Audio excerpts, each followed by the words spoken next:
Philosophy is an odd thing.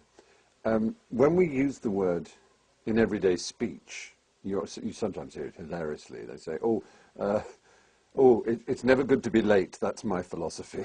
You think that's a generous ascription of that rather dull precept to call it a philosophy. But it's odd how philosophers, generally speaking, at least the ones I've read or the ones I value, don't have, in that sense, a philosophy. There is no particular Socratic or Nietzschean or Kantian way to live your life. They don't offer ethical codes and standards by which to live your life. They don't offer a philosophy to follow. They just simply raise an enormous number of questions, mostly. So in the sense that you put the question, is there a philosopher that's important to me? Well, I loved really the sort of Bertrand Russell grand sort of tour of philosophy, the history of philosophy from the pre-Socratics, as they're called, Zeno and so on, through to Socrates and Plato and Aristotle. I never quite liked Aristotle. I think that's partly, although he was obviously a genius and a brilliant, and he invented logic, so what's not to like?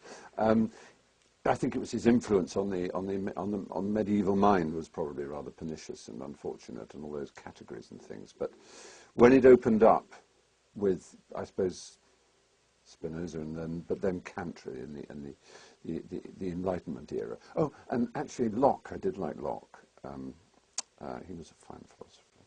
But they don't. I mean, what's so great about them is that they just. They're quite scary when you think of the word philosopher, and especially if it's logic and symbolic logic, and you get onto Hegelian philosophy. It's incredibly difficult to read, I find, and you follow for about. Oh, it's like trying to grab a salmon. You know, the harder you clutch at it, the more it slips out of your hand, and whoa, it's gone, and you chase it again, and oh, what was that? And you feel very stupid. But I think the beauty of questioning and simplicity that you get from Kant, in particular, I think, is just amazing, because it's like they say of simple mathematical laws, that make fractals. The tiniest little elegant observation about or question about something just spins out these immensely complex things that make you rethink everything. So yes, I think philosophy is a really important to mention, but I think in our age we tend to be rather sloppy about it. We either think Buddhism is philosophy, which or some sort of Eastern thing about being nice and spiritual, and that'll do, which is fine. I mean, obviously I believe in kindness and niceness and lots of spiritual things, but the real intellectual rigor and quest of logic is something that I'm afraid takes incredibly hard work, and we live in an age in which hard work is, if not actively deprecated or denigrated, it is run away from or ignored. It's sort of, people frown at you and say, well, that's a bit dull and stupid. Why can't we just short-circuit it and talk about, like, spirit? Well, yeah, you can say spirit, but if you think that's philosophy, and if you think that's good enough, the most important philosophy, I think, is that even if it isn't true, you must absolutely assume there is no afterlife. You cannot for 1 second, I think, abrogate the responsibility of believing that this is it. Because if you think you're going to have an eternity in which you can talk to Mozart and Schopenhauer on a cloud and learn stuff and really get to grips with knowledge and understanding, and so you won't bother now, I think it's a terrible mistake. It may be that there is an afterlife and I'll look incredibly stupid, but at least I will have had a crammed pre-afterlife, a crammed life. So to me, the most important thing is, as Kipling put it, to fill every 60 seconds to fill every unforgiving minute with 60 seconds worth of distance run, absolutely. So that's all I'm saying, I suppose, is that there's no point wasting time being lazy. Though, of course, indolence in a divine way, axidy, has its advantages. Oh, shut up, Steve. Okay, next one. It's interesting. Atheism comes in for rather a bad press, and I suppose I'd rather describe myself as a humanist. I don't believe in God. I don't believe there is a God. If I were to believe in a God, I would believe in gods. I think monotheism is the really ghastly thing. That is the absolutely staggering, to me, misapprehension. I can perfectly see why anybody might imagine that each thing that grows, each phenomenon that accompanies us on our journey through life, the sky, the mountains, the spirits of nature, I can imagine why man would wish to endow them with an inner something, an inner animus that they would call the God of that thing.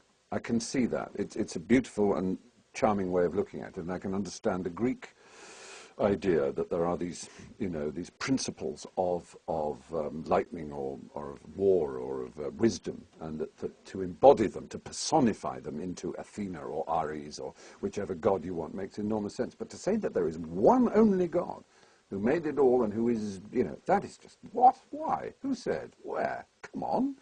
And I love how when people watch, I don't know, a David Attenborough or a Discovery Planet type thing, where you see the absolute phenomenal majesty and complexity and bewildering beauty of nature, and you stare at it, and somebody next to you goes, and how can you say there's no God? Look at that.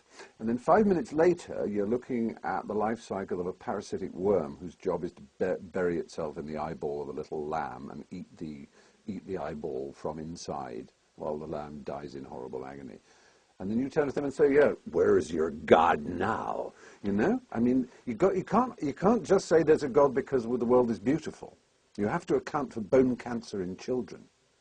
You have to account for the fact that almost all animals in the wild live under stress with not enough to eat and will die violent and bloody deaths. There is not any way that you can just choose the nice bits and say that means there is a God and ignore the true fact of what nature is. The wonder of nature must be taken in its totality. And it is a wonderful thing. It is absolutely marvelous. And the idea that an atheist or a humanist, if you want to put it that way, doesn't marvel and wonder at reality, at the way things are, is nonsensical. The point is we wonder all the way. We don't just stop and say, that which I cannot understand I will call God, which is what mankind has done historically. That's to say, God was absolutely everything 1,000 or 2,000 years ago because we understood almost nothing about the natural world. So it could all be God. And then as we understood more, God receded and receded and receded. So suddenly now he's barely anywhere. He's just in those things we don't understand, which are important. But I think it just is such an insult to humanity. And the Greeks got it right. The Greeks understood perfectly that if there were divine beings, they are capricious, unkind, malicious mostly, temperamental, envious, and mostly deeply unpleasant. Because that you can say, well, yes, all right, if there's going to be God or gods, then you have to admit that they're at the very least capricious. They're certainly not consistent. They're certainly not all-loving. I mean, really, it's just not good enough, is it?